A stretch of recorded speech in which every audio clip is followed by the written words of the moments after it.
Quand on travaille avec plusieurs images à la fois, des fois, c'est intéressant d'avoir un moyen de les voir simultanément. Donc, pour cet exemple, je vais ouvrir les 5 images qu'on a ici à l'intérieur de Photoshop et je vais vous montrer ce qu'on appelle un preset. Un preset, c'est vraiment, c'est une action qui a été sauvegardée. Euh, on va venir ici dans Window et Arrange et comme vous pouvez voir, on a plusieurs options pour redispositionner notre espace de travail pour montrer les images qui sont ouvertes. Présentement, on les voit sous forme de table, 1, 2, 3, 4 et 5. Mais si je voudrais les voir une à côté de l'autre, ou en tout cas toutes sur le même écran, je pourrais venir dans Windows Arrange et dire Tile All Vertically.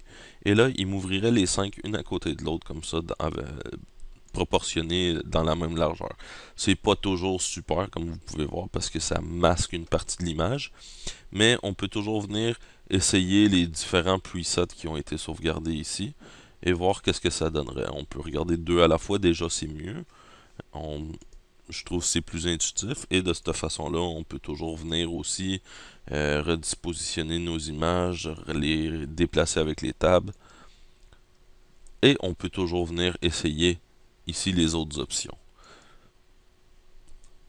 Si jamais on préfère revoir nos tables comme qu'on les avait au début, on a l'option sous Arrange ici qui s'appelle Consolidate All to Tabs qui va remettre nos images en tab, tout simplement. Je pense que c'est vraiment une façon très utile et pratique de pouvoir visionner nos images rapidement. Moi je m'en sers souvent pour souvent sélectionner une image, voir c'est sur laquelle que je travaille ou parce que plusieurs fois je peux avoir des images avec des layers différents.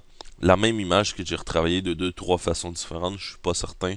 De cette façon, je peux voir rapidement les résultats et une fois que j'ai sélectionné vraiment celle avec laquelle que je voulais travailler, je vais revenir à Consolidate to Tab et celle que j'ai sélectionnée reste active. Donc c'est une bonne façon de pouvoir naviguer à travers plusieurs images rapidement.